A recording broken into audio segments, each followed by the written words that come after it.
உங்கள் இல்லங்களில் வந்து உங்கள் உள்ளங்களை உயிர்ப்பிப்பது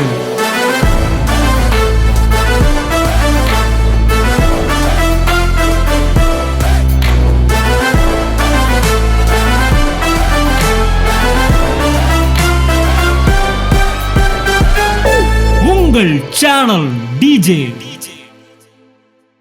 பிரைஸ் லார்ட். கர்த்தருக்கு ஸ்தோத்திரம். கர்த்தர் இந்த இடத்துல எனக்கு வந்து சாட்சியாக நிறுத்தியிருக்காரு. என் பேர் சாரா. கர்த்தர் ஆணையிட்டு கொடுத்த ஊர் இது, ஆணையூர். திருச்சியிலேருந்து மதுரைக்கு இப்போ தான் ஒரு 2 months ஆக போகுது. நாங்கள் எப்படி நாங்கள் வந்த பாதைகள்னு சொல்லப்போனால் ஆக்சுவலாக 3 விஷயங்கள் அண்ணன் அடிக்கடி சொல்லுவார். Character transformation, prosperity and body transformation. இது 3மே எனக்கு ஈக்குவலாக வேலை பார்த்துச்சுன்னு சொல்லலாம். அதில் முக்கியமாக நான் எதை சொல்ல விரும்புகிறேன்னா கேரக்டர் ட்ரான்ஸ்ஃபர்மேஷன் தான். ஏன்னா என்னோடய ஃபேமிலி பேக்ரவுண்ட்லாம் ஒரு சின்ன ஊழியத்துக்கு ஒன்று கொடுக்கணுன்னாவே அதை ரொம்ப யோசித்து ரொம்ப இதாக செய்கிறவங்க தான்.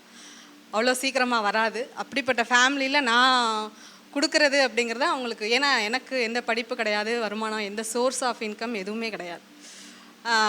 ஃபேமிலி சுத்தமாக ஹஸ்பண்ட் சைடும் சரி, பேரண்ட்ஸ் சைடும் சரி, 2 சப்போர்ட்டுமே கிடையாது.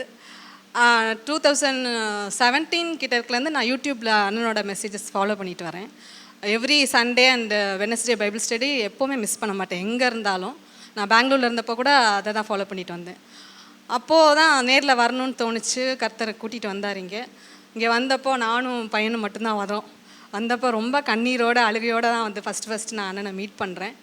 என்ன சொல்கிறதுன்னு கூட தெரியலை. நான் பெங்களூர் போகிறேன்றது மட்டும்தான் சொல்கிறேன். போயிட்டு திரும்பி இங்கே வருவேன் அப்படின்னு வார்த்தையும் நான் சொல்கிறேன். அப்போ எல்லோரும் கேட்குறாங்க, இவ்வளோ வருஷமாக நீங்கள் சபையில் இருக்கிறீங்களே, ஏன் உங்கள் ஃபேமிலி இப்படி செப்பரேட்டடாக இருக்குது?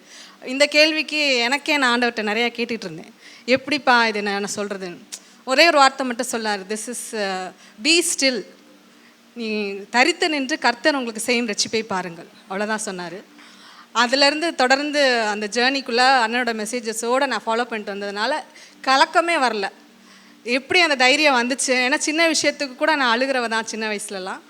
ஆனால் எப்படி அந்த தைரியம் வந்துச்சு, எப்படி கொடுத்தாருன்றதே எனக்கு தெரியல. தொடர்ந்து ஃபாலோ பண்ணேன். அப்பா என்னை கேள்வி கேட்டவங்களுக்கு நான் சொன்ன ஒரே ஒரு பதில், God is good, devil is evil. இது 2க்கும் நடக்கிற போராட்டம் தான். உள்ளுக்குள்ளே கேரக்டர்ஸ், அம்மா அப்பாவும் சரி, ஹஸ்பண்டும் சரி, யாருமே நான் தப்பாக சொல்லவே மாட்டேன். நான் சொல்கிற அளவுக்கு அண்ணன் என்னை வளர்க்கலை, அது உண்மை. இப்போயும் அவங்க எனக்கு எதிராக எவ்வளோ விஷயங்கள் செஞ்சுருந்தாலும் அதெல்லாம் நான் பொருட்படுத்தலை. இப்போயும் அவங்கள நேசிக்கிறேன். இன்னும் நான் இதுக்கு முன்னாடி இருந்த சபையில் எந்த காரணமுமே இல்லாமல் தான் நான் இங்கே அழைத்து வரப்பட்டேன். எல்லோரும் சில பிரச்சனைகளோடு தான் அடுத்த சபைக்கு போவாங்க. ஆனால் இந்த சபைக்கு வர்றதுக்குனே எனக்கு பிரச்சனை நடந்துச்சு. உண்மையிலே அதை நினச்சி பார்க்கும்போது உண்மையிலே ஆச்சரியமாக இருந்துச்சு. இதுக்கு இடையில் ஃபினான்ஷியலாக எப்படி போச்சு அப்படின்னா எந்த சப்போர்ட்டும் இல்லை. பேரை மட்டும் எனக்கு சாரான்னு வச்சுட்டு என்னை நடத்துனது எல்லாமே ஆகாரம் மாதிரி தான் நடத்துனாங்க. அந்த பாதையிலையும் கர்த்தர் எப்படி ஒரு துருத்தியை கையில் கொடுத்து அனுப்பிச்சாரோ ஆபிரகாம், அது போல் எனக்கு கர்த்தர், அவர் தான் எனக்கு ஆபிரகாமாக இருந்தார். ஒரு சின்ன ஒரு கொஞ்சம் அளவில் ஒரு தங்க நகைகள் இருந்தது. அதை மாத்திரம்தான் கிட்டத்தட்ட ஒரு 7 வருஷத்துக்கு மேலே இப்போ நான் சர்வே பண்ணிக்கிட்டு இருக்கிறேன்னா எனக்காகவே தங்கம் விலை ஏறுச்சுன்னு சொல்லணும். அந்த அளவுக்கு கர்த்தர் அதை கொண்டே என்னை வழிநடத்திட்டு வந்தார். அப்பயும் நான் கலங்கலை. நமக்கு அடுத்த வருமானம் என்ன? ஏன்னா என் இருதயம் சோர்ஸை நம்பி இருக்கக்கூடாதுங்கிறதுல ரொம்ப இதாக இருந்தேன். இப்போ வரைக்கும் எந்த ஜீரோவுக்கு நான் போகவே இல்லை. நான் வறண்டிடும் அறிகுறி தோன்றும் முன்னே எனக்கு வாய்க்காலை வந்தவர். அந்த இடத்துல எல்லாமே எனக்கு இந்த ஜேர்னி பூராவுமே எந்த இதுவுமே இல்லை. கர்த்தர் நிறைவாக பலன், அதாவது சமாதானம், சந்தோஷம், சுகபலன், ஜீவன், ஆரோக்கியம் எல்லாமே பார்த்திங்கன்னா நிறைவாக சந்தோஷமாக இங்கே வந்ததுனால தான் எனக்கு அது கிடச்சிச்சுங்கிறத நான் ஆணித்தரமாக சொல்லுவேன். ஏன்னா அண்ணனோட எல்லா செய்திகளுமே ஒன்று கூட வெளியிலேருந்து பார்க்குறவங்க எவ்வளோ வேணாலும் சொல்லலாம். எனக்கு கூட நீ அங்கேயா போகிற அப்படின்னு ஃபேமிலியிலே கூட சில எதிர்ப்புகள் இருந்துச்சு. அதையும் தாண்டி தான் நான் வந்தேன். இப்போது அவங்களே சில பிரச்சனைகள் பண்ணுறதா பிளான்லாம் இருந்துச்சு. நான் இங்கே வந்துட்டேன்னா விடமாட்டேன், அது எப்படி நீ அங்கே போகலாம் அப்படிங்கிறதுலாம்.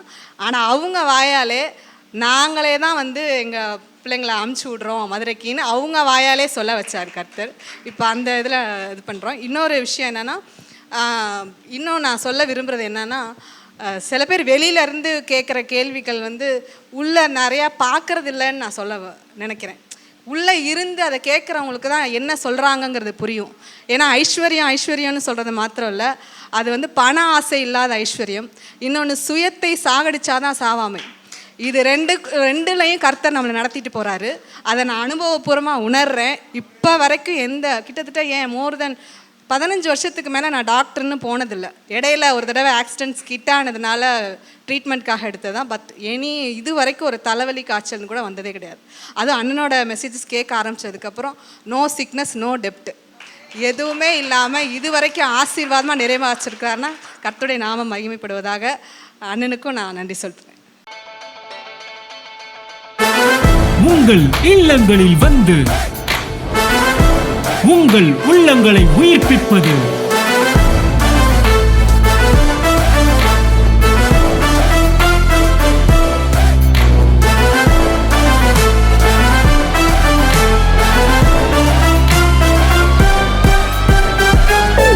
உங்கள் சேனல் டிஜே.